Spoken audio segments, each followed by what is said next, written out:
Hello everyone. So I'm back today to talk about another one of my favorite decks in the world. It's the Linestrider Tarot. I only discovered this deck last year. So it's one of my newer decks, but it's one that I use really often. If you follow me on Instagram, you'll see it a lot. And I also happen to use it a lot in my private practice with my clients. Because I found it's really good for relationship readings, specifically partnership readings, romantic relationship readings. It's given me great readings for that. It's a really beautiful deck. Siolo Thompson is the author, and not only did she draw every single card, she wrote an amazing book to go along with it called The Linestrider's Journey.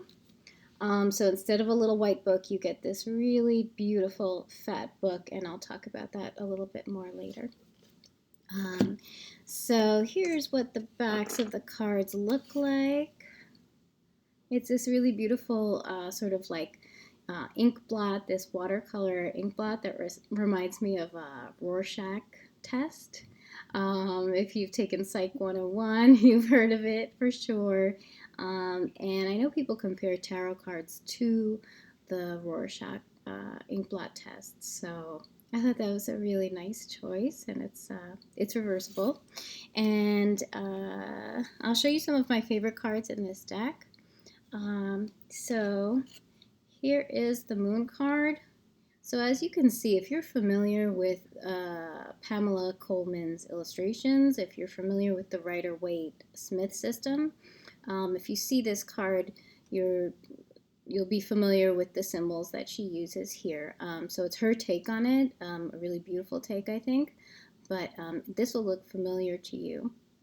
And some of her other cards, again, this is the Tower card, so it's pretty obvious it's her take, but the comparison is easy to the Rider-Waite-Smith cards. Then we have another card like this, another one of my favorites. This is the Eight of Swords, and this is a little bit of a departure. So I think what she did is she used a lot of the same symbols, a lot of the same images, but sometimes they're closer to the Rider-Waite, and sometimes they're like quite a bit of a departure. Let's see. Temperance I love because you have this genderless figure here. I like that a lot. She uses lots of different colors here. Here's the Queen of Cups. I love this rendition of the Queen of Cups. She looks like such a Pisces. She's like underwater with the jellyfish here. Here's the Ten of Wands.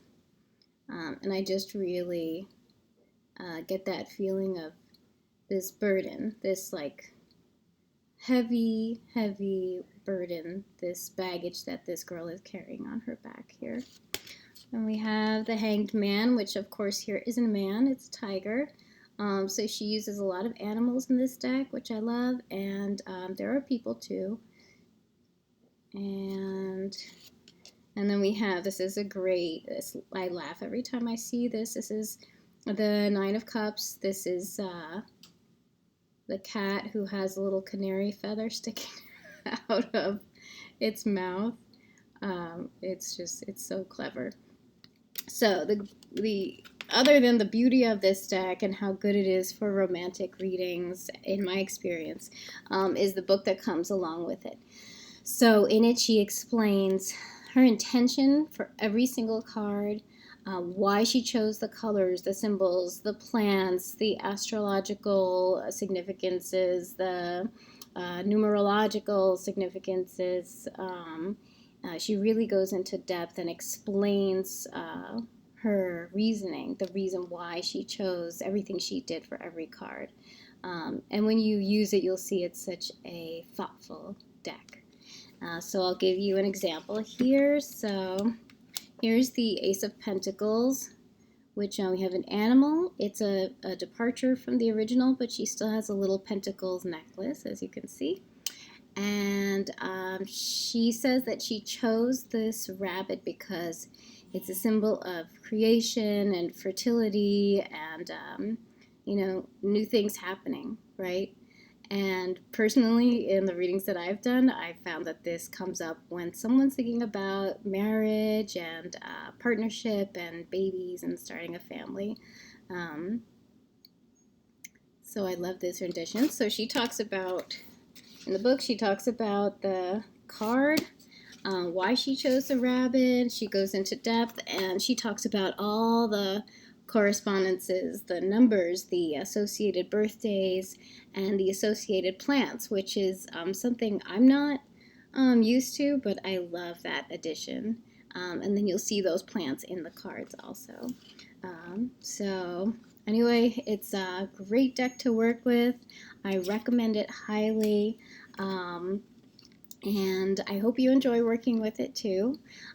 If you'd like a private reading with me, I can do it with this deck or any other deck that you'd like. So please visit my website if you'd like to order a reading with me. And also please subscribe and like the video and let your friends know, and check me out on Instagram too. I would love to hear from you.